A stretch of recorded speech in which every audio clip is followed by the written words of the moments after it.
Aleluia. Graça e paz, irmãos, amém? Vocês estão bom? Vocês estão bom? Só escutei 2 pessoas falando aqui. Tem alguém que nos visita aqui? Primeira vez? Tem uma irmã ali. Seja muito bem-vinda, tá? Se sinta em casa. Como é que a gente fala para os nossos visitantes? Para a nossa visitante, né? Amém. Seja muito bem-vinda, tá bom? Irmãos, eu quero compartilhar com você uma palavra. Abra sua Bíblia, lá em Tito, capítulo 2, verso... A gente vai ler a partir do 11.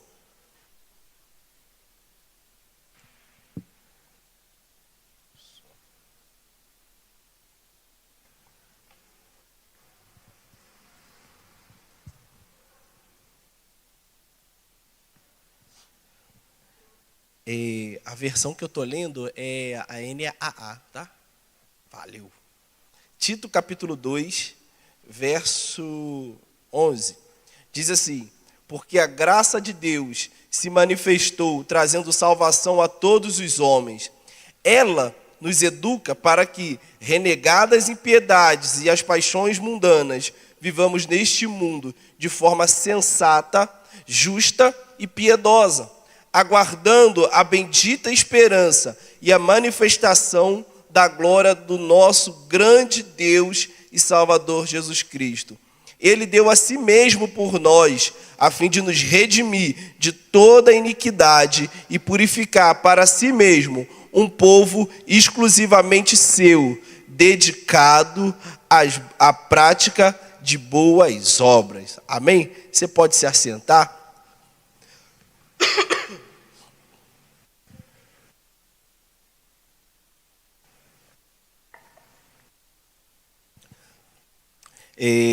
O tema da mensagem que eu quero compartilhar com você é: fui salvo, e agora? O que fazer depois de receber a salvação? É fato que é desejo de Deus que todos sejam salvos, né? E nós que estamos aqui, ou boa parte de nós que estamos aqui, já experimentamos o poder da salvação, né? Nós éramos inimigos de Deus e, de uma forma poderosa, milagrosa, Deus nos tornou filhos. Nós nascemos de novo. E agora, a vida que nós temos, ela foi gerada no próprio Cristo. E a vida que a gente vive hoje, ela não tem nada mais a ver com o pecado, com a vida pecaminosa. Amém? Porque agora recebemos uma vida, uma nova vida. Teve alguns dias atrás que eu até falei assim, que tinha que ser uma lei, né? A gente aceitar Jesus, receber novo CPF, RG, porque a gente deixa de ser filho do diabo para se tornar filho de Deus. A gente deixa de habitar no reino das trevas para agora morar no reino da luz do Filho de Deus. Cristo nos deu uma nova natureza. E apesar de ainda estarmos neste mundo, em breve, Cristo voltará e nós passaremos a eternidade com Ele. Amém, irmãos? E, sabe, a vida que a gente recebe após a salvação, você vem, você aceita Jesus, agora você é salvo, ela é marcada por transformação, um novo propósito, sabe, uma nova perspectiva, mas é um engano acreditar que a vida, ela acaba ali. Sou salvo e agora acabou. Não tem mais nada. Tudo que o ápice é ser salvo e acabou. Sabe, a gente não pode deixar de considerar como que a salvação, ela deve impactar as nossas vidas a partir de agora. Depois que nós somos salvos, tudo muda. Tudo muda. E sabe, irmãos, a razão pela qual nós somos salvos não é apenas passar a eternidade no céu. Porque tem pessoas que elas pensam assim: cara, eu fui salvo, aceitei Jesus, agora é só eu aguardar morrer ou Jesus voltar para eu ir para a eternidade ir lá viver e aí a gente tem aquela mentalidade, né? Eu vou fazer parte de um coral ali com asas, vou ganhar uma auréola, sabe, roupa branca, e vou fazendo parte do coral. E talvez se eu for instrumentista eu possa até, sei lá, tocar uma harpa, quem sabe. Talvez essa é a mentalidade que muitos ainda têm. Só que a gente não pode pensar que a salvação é apenas para a gente passar a eternidade no céu. A salvação, ela é o ponto de partida de uma nova vida. Ela é o ponto de partida de uma vida. Você percebe? Tem alguns irmãos aqui que são corredores. Eu, tadinho, não corro nada. Mas tem irmãos que participam de maratonas. E talvez você já pode ter acompanhado lá São Silvestre, Maratona do Rio e tudo mais. Existe o ponto de partida, sim ou não? E quando é dada a largada, o que acontece? Todo mundo fica parado? Não, eles vão correndo até o destino final. Alguns correm 5, outros 10, outros 42. Eu só fico olhando mesmo, irmãos, ali pela TV. É o máximo que eu consigo. Né, Raquel? É o máximo. Mas percebe, irmãos, porque a vida cristã é assim. A salvação, ela é o ponto de partida. E aí, até chegarmos ao nosso destino final, temos uma longa caminhada. Só que, infelizmente, a gente ainda vê pessoas que ela parou na salvação ali. Ela aceitou Jesus e parou. Só que o texto que nós lemos, né, a gente vai ver que o que nos deu a salvação foi a graça de Deus. E o que é graça? Graça é o favor imerecido. É Deus salvando quem não merece. É Deus pagando uma dívida que para nós é impagável. E como que Deus fez isso? Ele entregou o seu Filho na cruz do Calvário, no meu e no seu lugar. A grande substituição. Sai nós, entra Cristo. E aí, irmãos, como Cristo leva sobre si todo o nosso pecado, como que fica agora? Já que a gente não tem mais dívida nenhuma, já que não tem nada, já foi pago. E como é que a gente fica nessa história? Cristo nos deu a vida dele.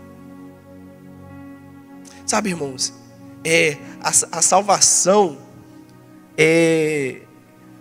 não é apenas para você. Eu falei que não é para você morar no céu. Você agora tem a vida de Cristo. Você recebeu uma nova vida. Você não é mais escravo do pecado. Cristo agora habita dentro de você. Sabe, o que era impossível, você não merecia, eu não merecia.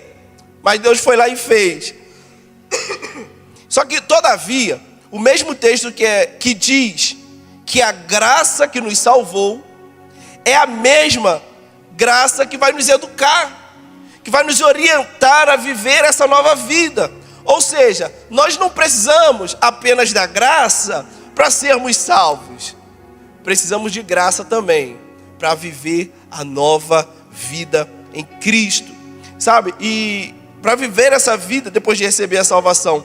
Então, se abrirmos mão de viver essa nova vida, estamos rejeitando a graça de Deus.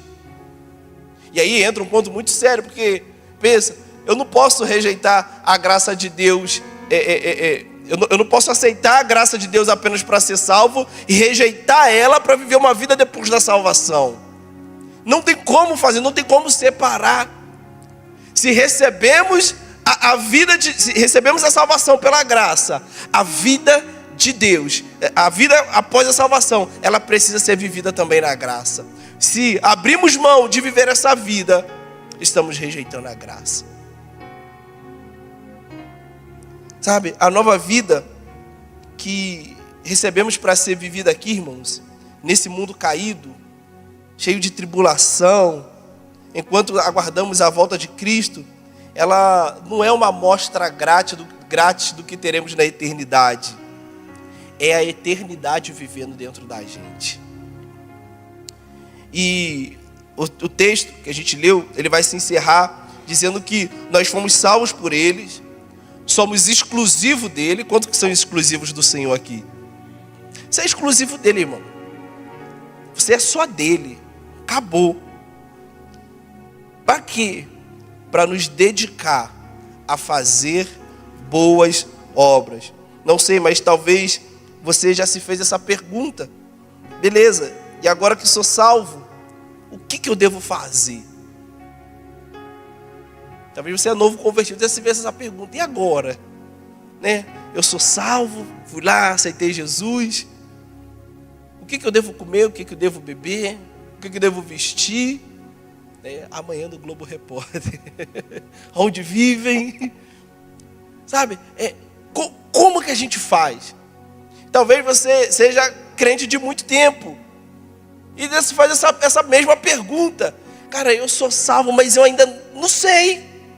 E você parou na salvação. A largada já foi dada, mas você ainda está lá, parado.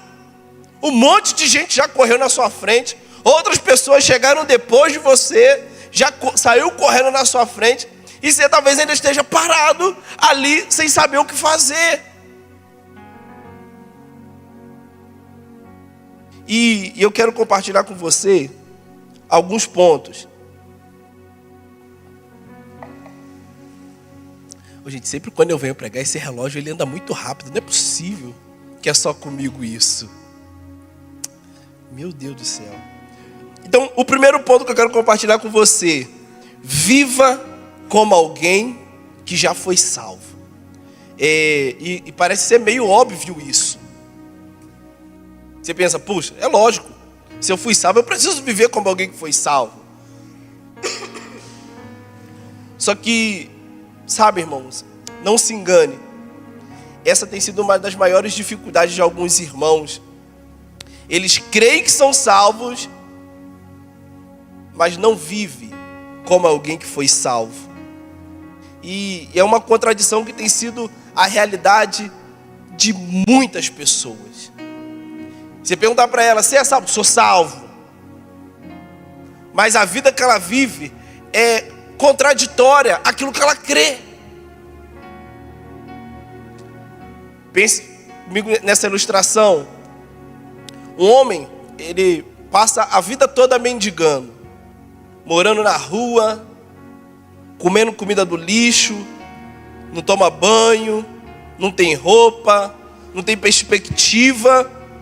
A única coisa que ele possui é uma dívida incalculável, que nem se ele tivesse mais 10 vidas para frente, seria possível ser paga. Só que de repente, alguém muito bondoso olha para aquele homem e fala assim: pai, vou pagar sua dívida. E paga a dívida daquele homem. E como se não bastasse só pagar a dívida, leva para aquele cara para morar numa mansão maravilhosa. A cama, Fabinho, é a melhor possível. A água que ele vai tomar banho, ele pode escolher a temperatura da água. Aquele homem que antes comia comida do lixo, revirava lixo para comer, agora ele tem uma mesa gigantesca, um banquete para ele comer. E a sua conta bancária, que antes não tinha nada, agora só tem um monte de zero. Ele se tornou um bilionário. Alguém bondoso fez isso para ele. Ele faz a barba, cabelo, roupa nova. Agora ele anda cheiroso. Ele tem alguém para olhar por ele. Só que esse homem, ele levanta no dia seguinte, pega a sua pior roupa, a roupa que ele usava quando era mendigo, resolve colocar aquela roupa de novo, pegar o seu cobertor fedido, ir para a rua, sentar na beira da estrada para pedir esmola.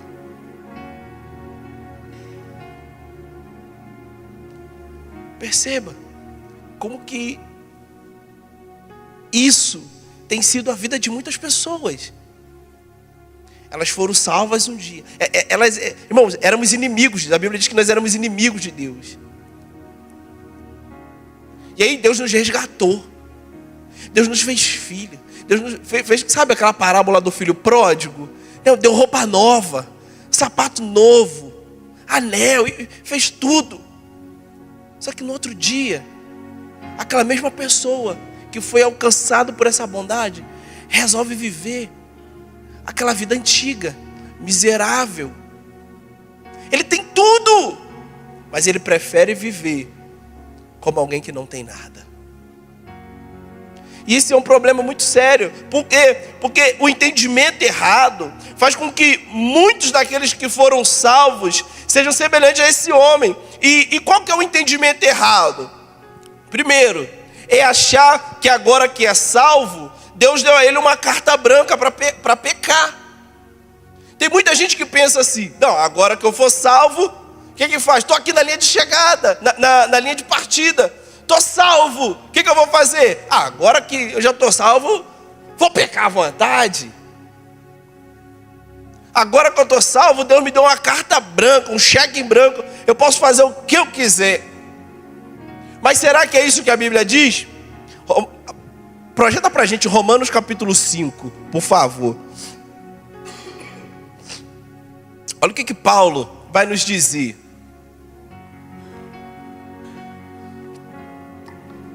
Nós vamos ler todo o capítulo, tanto o 5 quanto o 6, para você entender. Justificado, pois, mediante a fé, temos paz com Deus por meio do nosso Senhor Jesus Cristo. Quantos aqui foram justificados? Versículo 2. Pelo qual obtivemos também acesso pela fé a esta graça, na qual estamos firmes e nos gloriamos na esperança da glória de Deus. Ou seja, estamos firmes na graça, irmãos. Na graça que nos deu a salvação. E não somente isso, mas também nos gloriamos nas tribulações, sabendo que a tribulação produz perseverança.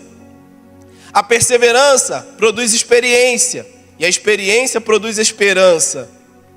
Ora, a esperança não nos deixa decepcionados, porque o amor de Deus é derramado no nosso coração pelo Espírito Santo, que nos foi dado. Porque Cristo, quando nós ainda éramos fracos, morreu a seu tempo pelos ímpios. Dificilmente alguém morreria por um justo, embora por uma pessoa boa alguém tivesse coragem para morrer seguro. Irmãos, dificilmente alguém morre por um justo. E eu vou falar, eu não morreria. Pode ser o senhor cara legal, a gente não morre. Se a gente não tem coragem de morrer por aqueles que são bons, imagine por aqueles que são maus. Só que Deus fez isso, irmão. Morreu por uma cambada de gente que é ruim até dizer chega. E ele diz, olha, embora por uma pessoa alguém tenha coragem para morrer, pode passar, mas Deus prova o seu próprio amor para conosco, pelo fato de Cristo ter morrido por nós, quando ainda éramos. Meu irmão, Deus morreu por você, não foi quando você ficou bonzinho não, é quando você era ruim mesmo. Quando você era ruim, quando a gente era pessoas da pior espécie, foi quando Deus resolveu morrer por nós. Aí ele vai dizer, logo muito mais agora, sendo justificado pelo seu sangue, seremos por ele salvos da ira. Ou seja, se quando a gente era ruim, Deus morreu por nós, quanto mais agora ele não vai nos salvar de todas as coisas. Porque se nós, quando inimigos, fomos reconciliados com Deus mediante a morte do seu Filho, muito mais estando já reconciliados, seremos salvos pela sua vida. E não apenas isto, mas também nos gloriamos em Deus por meio do nosso Senhor Jesus Cristo, mediante o qual recebemos agora a reconciliação. Portanto, assim como por um só homem entrou o pecado no mundo, Adão, e pelo pecado veio a morte, assim também a morte passou toda a humanidade, porque todos pecaram. Porque antes de a lei ser dada, havia pecado no mundo, mas o pecado não é levado em conta quando não há lei. No entanto, a morte reinou desde Adão até Moisés, mesmo sobre aqueles que não pecaram à semelhança da transgressão de Adão, o qual prefigurava aquele que havia de vir. Mas o dom gratuito, algumas versões vai estar o dom da graça, e eu vou traduzir para você para ficar mais fácil. O presente da graça não é como a ofensa, porque se muitos morreram pela ofensa de um só, muito mais, diga-se, muito mais, a graça de Deus e o dom, o presente pela graça de Deus de um só homem, Jesus Cristo, foram abundantes sobre muitos. Irmão, pensa, a graça de Deus, ela foi abundante sobre nós. O dom, entretanto, não é como o caso em que se somente um que pecou, porque o julgamento derivou de uma só ofensa para a condenação, mas a graça deriva de muitas ofensas para a justificação. Se a morte reinou pela ofensa de um, e por meio de um só, muito mais os que recebem a abundância da graça e o dom da justiça reinarão em vida por meio de um só, a saber, Jesus Cristo. Portanto, assim como por uma só ofensa veio o juízo sobre os seres humanos para a condenação, assim também, por um só ato de justiça, veio a graça sobre todos para a justificação que dá a vida. Verso 19. Porque, como pela desobediência de um só homem, muitos se tornaram pecadores, assim também, por meio da obediência de um só, muitos se tornarão justos. A lei veio para que aumentasse a ofensa, mas aonde aumentou o pecado, aumentou muito mais ainda a graça. A fim de que, como o pecado reinou pela morte, assim também a graça reinasse pela justiça, que conduz à vida eterna por meio de Jesus Cristo nosso Senhor. Pode passar. Aí a gente vai entrar no capítulo 6. Irmão, pensa, a graça superabundou tudo. Somos salvos. Aí, olha, continuação. Paulo ainda está falando para os romanos, está falando para nós. Que diremos, pois, então? Continuaremos no pecado para que a graça aumente ainda mais? Isso não é uma pergunta da atualidade. Isso Paulo já estava respondendo há muitos e muitos anos atrás. Ele está falando, olha, agora que eu sou salvo do pecado, que a graça de Deus superabundou, quer dizer que agora eu vou pecar mais para ter mais graça? O que ele responde? De modo nenhum. Como viveremos ainda no pecado, nós que já morremos para ele? Quantos aqui já morreram para o pecado? Bom, se você já morreu para o pecado, como viver ainda nele? E aí, o entendimento de achar que agora que Deus nos salvou, Ele nos deu uma carta branca para pecar, isso é contraditório demais. E esse é o entendimento daquele, não nosso, né, irmãos, em nome de Jesus, de outros, né, mas de algumas pessoas de acharem isso. Não, vim aqui, aceitei Jesus, agora eu vou curtir minha vida até que Cristo volte, porque no dia que Ele voltar, aí sim, eu vou viver a vida que Ele me prometeu. Uma vida de alguém que é salvo. Errado. E aí, o segundo entendimento errado é achar também que nem tudo é a graça. E aí, hoje eu estava até conversando, não foi com o Caleb, a respeito disso, que agora criou-se um termo pejorativo, que eu não gosto muito, daqueles que criticam a graça. Porque eles falam assim, agora tudo é a graça. Aí eles falam, é a hipergraça. Irmãos, quem somos nós para falar que a graça de Deus ela é hiper, ela é power? A graça de Deus ela é muito mais do que isso. E eu costumo dizer, né, para esses que afirmam que nem tudo é graça, eu digo, a graça é tudo. Eles dizem que nem tudo é graça, eu digo, a graça é tudo. Quando o apóstolo Paulo, ele vai orar a Deus pedindo que Deus tirasse dele um espinho da carne, a resposta de Deus para ele, olha, a minha graça basta para você. A minha graça basta para você. A graça de Deus é tudo, irmãos. A graça de Deus é tudo. Então, a gente achar que nem tudo é graça também é errado. Porque a graça de Deus é tudo o que nós temos para viver. E aí, Paulo, ele escreve em Gálatas 2,19 o seguinte: porque eu, mediante a própria lei, morri para a lei, a fim de viver para Deus. Estou crucificado com Cristo. Logo, já não sou eu mais quem vivo. Cristo vive em mim. E esse viver que tenho agora na carne, vivo pela fé no Filho de Deus, que me amou e se entregou por mim. Sabe? A graça de Deus não é somente para nos salvar, mas também é para nos educar a viver de maneira digna a vida que Ele nos deu. Então viva a vida que o Senhor te deu, irmão. Viva como alguém que já foi salvo. Avance. Não fica parado no ponto de partida, esperando Cristo voltar. Ou não retroceda também, achando que agora que você é salvo, você pode tudo. Não. Você foi livre do pecado, meu irmão. Há uma corrida para que nós tenhamos que correr. Você vai falar, mas Vinícius, é complicado, é difícil, sim, é. Mas sabe de uma coisa, Cristo também está correndo com a gente. Viver a vida de Deus é viver já nesse mundo como alguém que vai viver na eternidade. Não espera chegar na eternidade para querer viver uma vida que você pode viver agora. Desfrute.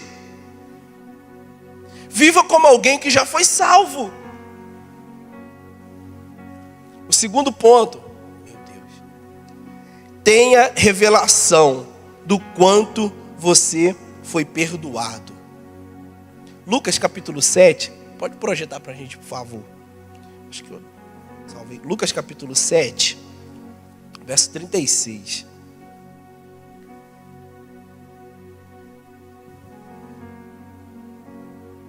A gente vai ler até o 50. Diz assim: um dos fariseus convidou Jesus para que fosse jantar com ele. Jesus, entrando na casa do fariseu, tomou lugar à mesa.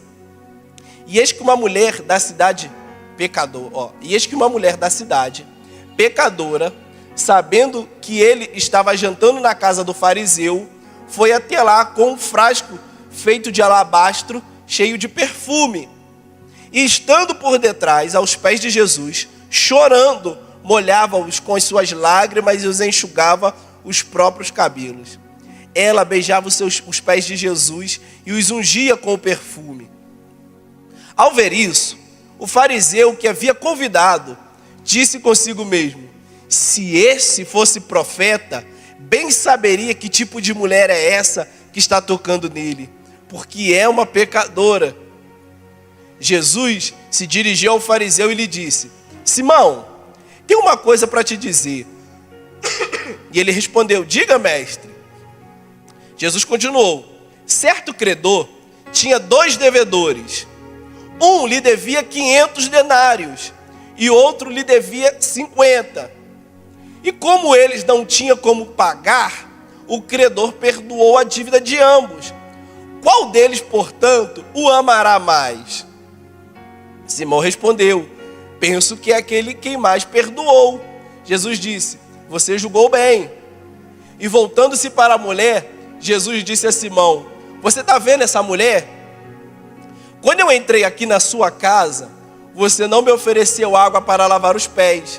Essa, porém, molhou os meus pés com lágrimas e os enxugou com seus cabelos. Você não me recebeu com um beijo na face. Ela, porém, desde que eu entrei, não deixou de me beijar os pés. Você não ungiu a minha cabeça com óleo, mas essa, com perfume, ungiu os meus pés. Por isso afirma você que muitos dos pecados delas foram perdoados, porque ela amou muito. Mas aquele a quem pouco se perdoa, pouco ama. Então Jesus disse à mulher: os seus pecados estão perdoados. Os que estavam com ele à mesa começaram a dizer entre si: quem é esse que até perdoa pecados? Mas Jesus disse à mulher: a sua fé te salvou. Vai em paz. Bom, esse texto ele é fantástico. É um dos textos que eu mais amo na Bíblia. Jesus está na casa de alguém, um fariseu, alguém que conhecia muito da lei. E pensa, irmãos, assim, a Bíblia não diz isso, mas é o meu pensamento. Você pode jogar fora. Um fariseu convidando o mestre dos mestres para estar na casa dele, Jesus aceita. Aquela pessoa: eu sou o bambambam mesmo. Estou aqui, sabe? O mestre está na minha casa. E era comum chegar, onde Jesus estava, era comum chegar muitas pessoas. E chega uma mulher. Chega por detrás. Primeira coisa que ele olha, ele vê, ele falou assim: esse cara aí, que fala aí que cura cego, ressuscita, esse cara aí não é profeta nada. Deve ser um fanfarrão, mais um fanfarrão. Porque se ele fosse profeta mesmo, ele ia saber quem está tocando nele. Essa mulher é pecadora demais. Ela não merece. Essa mulher aqui, não, ela nem devia estar aqui. Quem foi que deixou essa mulher entrar? Só que, sabe, Jesus ele é maravilhoso, porque ele conhece a mente e o coração das pessoas. Ele fala assim: aqui, eu vim na sua casa, nem água você me deu. Nem água você me deu. Irmãos, eu acredito que se alguém for na minha casa e eu não oferecer água, eu vou ser chamado a atenção demais. Imagine, Jesus está lá em casa, irmão, nem água o cara oferece para Jesus. Ele fala assim: pai, você me convidou para vir na tua casa, eu vim, mas nem me cumprimentar, você não me cumprimentou. Nem para me cumprimentar, você não me cumprimentou. Você não deu água nem para eu lavar os pés, porque era comum os judeus chegarem em casa e lavarem os pés. E se ele chegasse na casa de outras pessoas, já tinha ali uma bacia, tá, para eles lavarem os pés. Mas nem isso você me ofereceu. Essa mulher aqui, desde a hora que eu cheguei, ela não para de lavar meus pés com lágrimas. Sabe, irmãos, quando Jesus ele dá a ilustração, só para você entender, 50 denários era um dia de trabalho braçal. E eu fui fazer mais ou menos uma conta hoje, quanto seria 50 denários. Que Jesus conta para ele uma historinha. E Jesus é legal demais, ele conta uma historinha e depois faz o rapaz responder. E aí ele fala: olha, um estava devendo 50 denários. Se fosse nos dias de hoje, a dívida seria em torno de R$ 2.700 aproximadamente. Só que o outro devia para essa mesma pessoa 500 denários, que daria em torno de uns R$ 27.000. Mais ou menos, isso é uma cotação de hoje. Aí ele falou assim: qual dos dois você acha que vai ficar feliz demais? Irmão, se eu tivesse uma dívida de 2.700 e alguém me perdoasse, eu já ia ficar feliz. Uma de 27.000, eu ia ficar muito mais ainda. E ele falou assim: olha, aquele que tem a dívida maior, certamente ele vai ficar mais feliz. Ele falou: olha, você julgou bem. Porque ele entendeu o quanto que ele foi perdoado. Aquela mulher, a Bíblia não fala, tá? Qual perfume que era. Mas lá em Mateus, depois eu vou lembrar o capítulo, acho que é Mateus, quando alguém vem e unge os pés de Jesus com nardo, e só para você ter mais ou menos a noção, porque aqui não vai falar o perfume, mas mais ou menos se fosse um nardo, hoje seria um perfume mais ou menos aí de uns R$ 16.200. Que ela derramou aos pés de Jesus. Mas assim, a gente também não sabe qual foi o perfume, mas é só para você ter uma dimensão.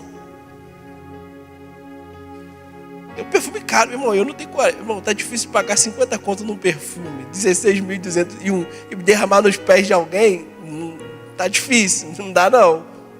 Só que ela pegou, ela fez isso. Sabe, irmãos, alguém que tem a revelação do quanto que é perdoado, esse muito vai amar a Deus. Sabe por que muitas pessoas, elas vivem uma vida de alguém, ela é salva, ela crê que foi salva, mas ela não vive a vida de alguém que é salvo, porque ela ainda não teve dimensão do quanto que ela foi perdoada. Por isso que tem pessoas que têm dificuldade de amar a Deus. Por isso que tem pessoas que têm dificuldade de servir ao Senhor. Elas até vêm para o culto, elas vão na cela, bate cartão, mas a vida dela é contraditória àquilo que ela crê. O que a gente precisa ter? Revelação do quanto nós fomos perdoados. Se você pensar, se você ter revelação que a sua dívida era incalculável, impagável para você pagar, meu irmão, e você perceber que Deus pagou a sua dívida e não te cobrou nada por isso, você vem correndo para os braços dele. Sabe, a dívida já foi paga, o preço já foi pago e não tem como mais voltar atrás. Então, consequentemente, nós teremos prazer na vida que ele nos proporcionou. Sabe, a pior coisa que tem, eu comentava isso com o Caleb, é a gente tentar pagar uma dívida que já foi paga. Sabe, e às vezes gastamos nossa vida inteira tentando pagar a nossa salvação e esquecemos de viver a vida que ganhamos quando fomos salvos. Miserável vida é essa. Triste vida é essa. O preço já foi pago, meu irmão. Viva a vida que o Senhor proporcionou para você. Depois da salvação, há uma longa vida que Deus preparou para você. E Ele vai caminhar junto com você.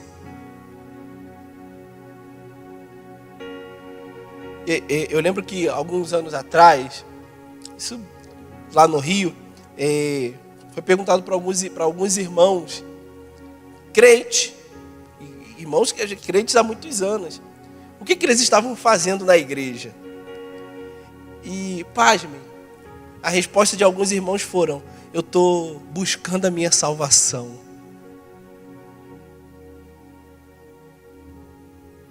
Eu estou buscando a minha salvação. Para eles é como se todo dia eles fossem salvos hoje, mas amanhã eles precisavam ser salvos de novo, e depois amanhã de novo. E eles não viviam a vida de alguém que era salvo, porque todo dia eles estavam buscando a salvação. Porque na cabeça deles, vai que Deus, sei lá, resolve voltar atrás. Vai que esse negócio de sacrifício de Jesus aí não é bem assim. Sei lá, vai que, né, Deus acorda, sei lá, de mau humor lá e fala: não, hoje eu vou te arrancar a salvação dessa pessoa aqui, porque... Não, irmão, Deus te salvou. Viva a vida que Ele tem projetada para você. Você conheceu o Senhor uma vez, continue a conhecer mais. Eu sempre costumo dizer, Deus é uma fonte inesgotável, é um oceano sem fundo. Então mergulhe, viva, meu irmão. Permita-se caminhar os caminhos do Senhor. Não apenas receba a salvação, esperando a eternidade. Viva como alguém que já tem a eternidade dentro de você. Viva como Cristo, praticando boas obras. Viva como alguém santo e piedoso. Porque a salvação já nos foi dada. Sabe? E a salvação, ela é um combo. Você não tem como desmembrar ela. Agora a gente tem que viver. Não abra mão de viver a vida que o Senhor preparou para você. Amém, irmãos? Para a gente encerrar, a salvação, ela é o ponto de partida. A salvação não é o ponto final. Ela é um ponto de partida. Uma vez que você é salvo, né? Uma vez que Deus te fez filho, cordeiro com Cristo, justificado, você está apto a viver nessa vida como um cidadão do céu. O preço já foi pago, meu irmão. A obra já foi consumada. Agora desfrute dessa nova vida. 2 Pedro, capítulo 3, verso 11.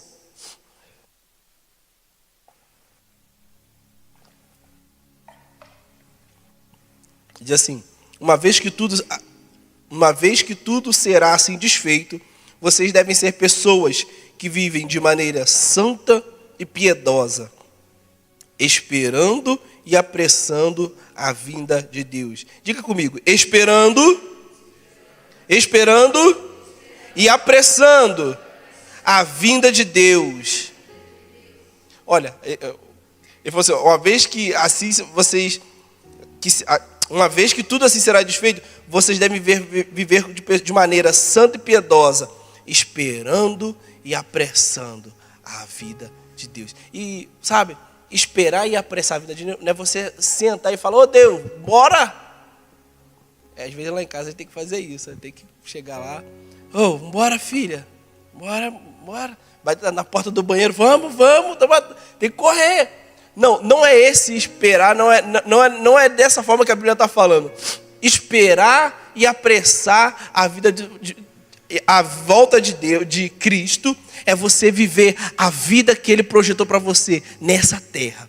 Enquanto você vai vivendo nessa terra, você está esperando Ele, você está projetando Cristo para as pessoas. Enquanto Cristo não volta, você está vivendo como se estivesse vivendo na eternidade. Enquanto você faz isso, meu irmão, nós apressamos a volta do Senhor. É esperar isso. Às vezes a gente tem a ideia de esperar é sentar e ficar, cruzar a perna e ficar. Não, você já foi salvo. A eternidade mora dentro de você. Viva como alguém que já está esperando a eternidade. Como que é? Você não compra um carro primeiro e depois vai tirar a habilitação. O que você faz? Você tira a habilitação, esperando o quê? Comprar o carro. Se você fez isso, você te converte, irmão. Por favor. Tá?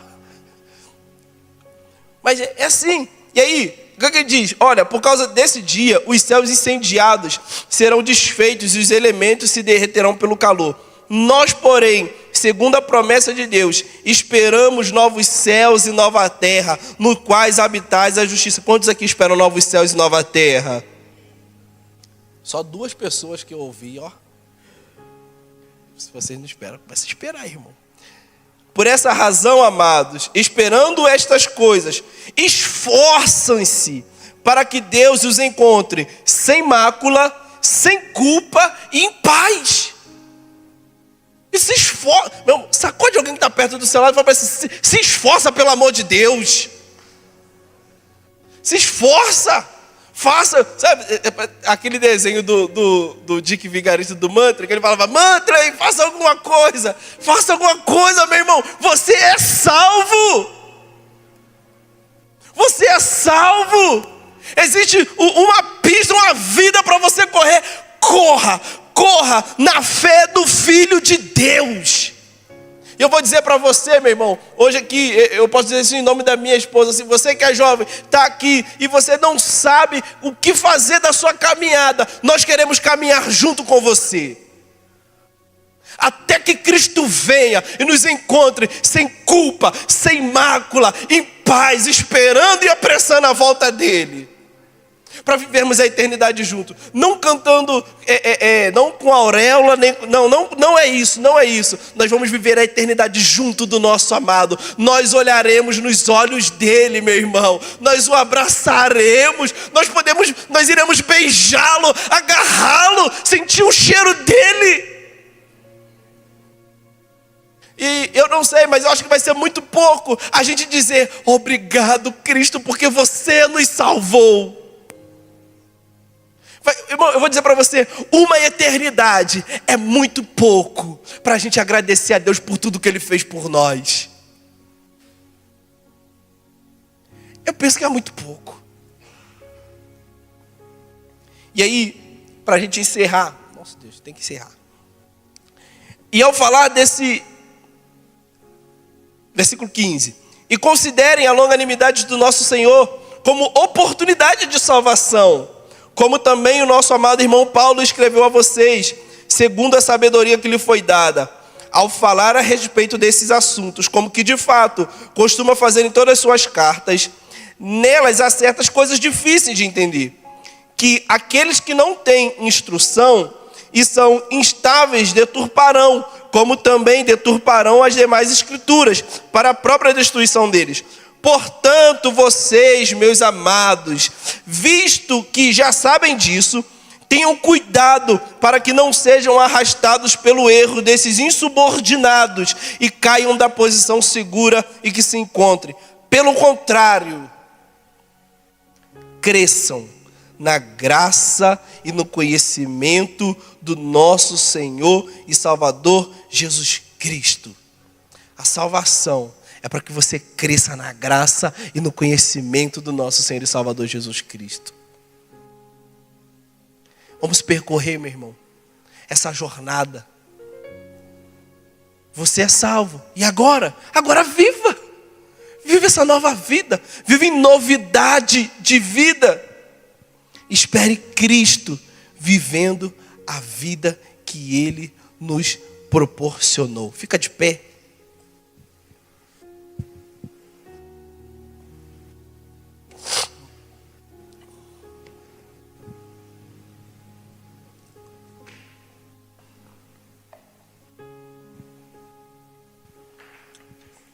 A gente pode cantar daqui a pouco aquela canção, eu quero conhecer Jesus de novo? Beleza. Irmãos,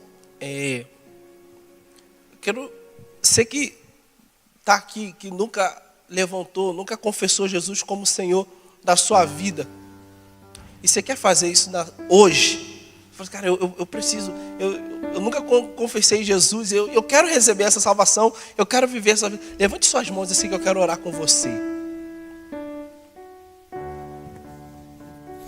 Ninguém? Amém. E você que já é salvo e, sabe, a sua vida está parada, está estagnada de alguma maneira, e você fala assim, cara, eu preciso dar um rumo na minha vida, eu quero que a minha vida ela ande, eu não quero ficar estacionado no ponto de partida, eu sei que tem mais. E você quer viver isso? Eu quero convidar você a vir aqui à frente. Eu quero orar junto com você. Enquanto os irmãos louvam, você pode sair do seu lugar e vir aqui, que a gente vai orar junto. Amém? Podemos louvar? Enquanto eles louvam, meu, você pode sair do seu lugar, você que quer.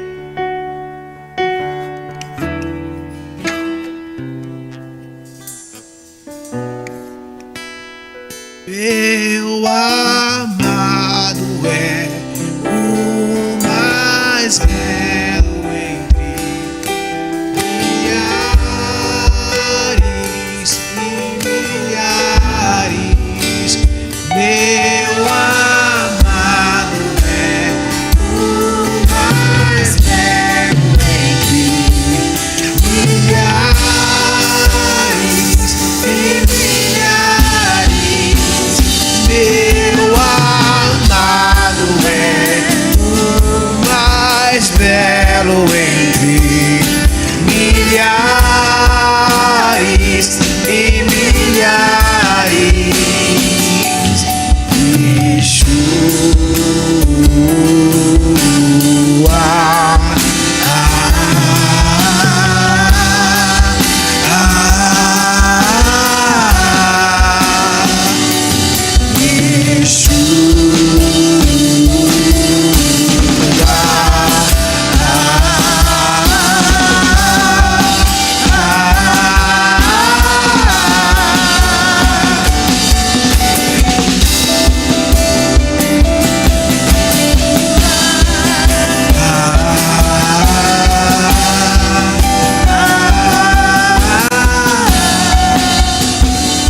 Aleluia. Já que ninguém, pode ser a mão no seu coração que eu vou orar com você. Pai, nós te damos graça a Deus por essa palavra. Ó Deus, muito obrigado, Senhor. Ó Deus, por o Senhor ter falado aos nossos corações.